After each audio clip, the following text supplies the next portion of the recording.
Miss Monroe, it's time.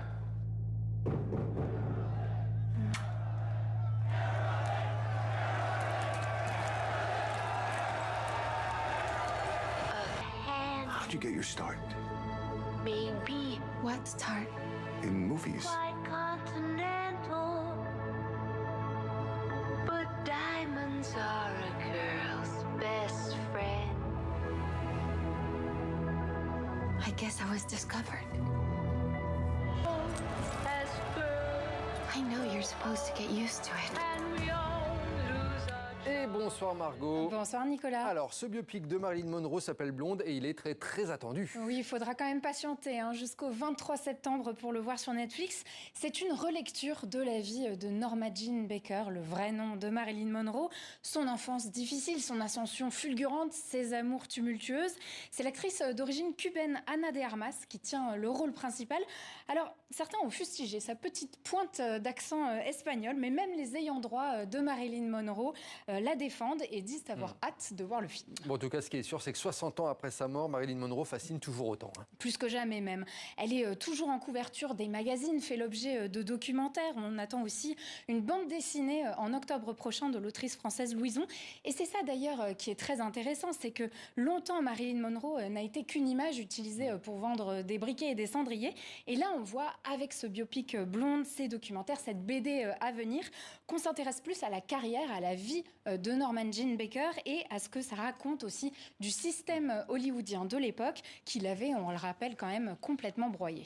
Allez, on passe à la musique maintenant. Margot, vous nous faites découvrir une musicienne vraiment pas comme les autres. Elle s'appelle Louise Jalut, elle a 28 ans et c'est l'une des très rares joueuses de bandoneon en France. Le bandoneon, c'est un instrument typique de la musique argentine et notamment du tango.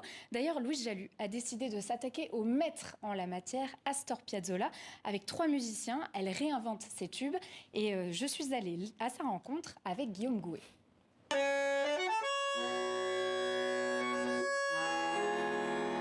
Ce qui me plaît le plus, c'est toutes les sonorités qu'on peut faire avec cet instrument. On a des sons très graves, comme des sons très aigus. On peut utiliser tout un tas de modes de jeu. Il ressemble un peu à une sorte de gros poumon. En fait, c'est notre souffle. Et donc, on vibre vraiment avec lui. C'est un peu comme un chanteur, comme notre voix.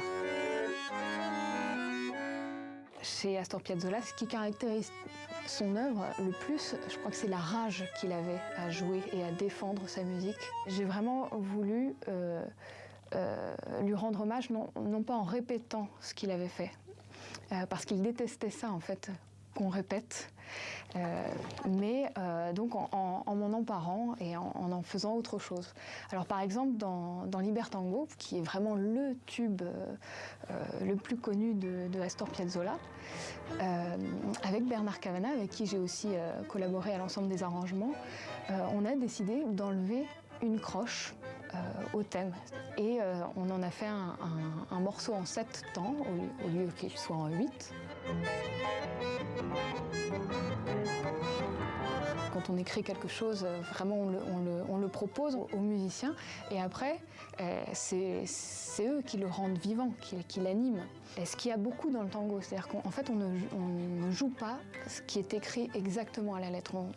On s'en empare tout de suite et on part dans l'improvisation par rapport à l'écrit tout de suite. Le moment où vraiment tout se concrétise, c'est devant le public. Et c'est vraiment sur la scène et c'est à ce moment-là seulement que naît le morceau qu'on a imaginé.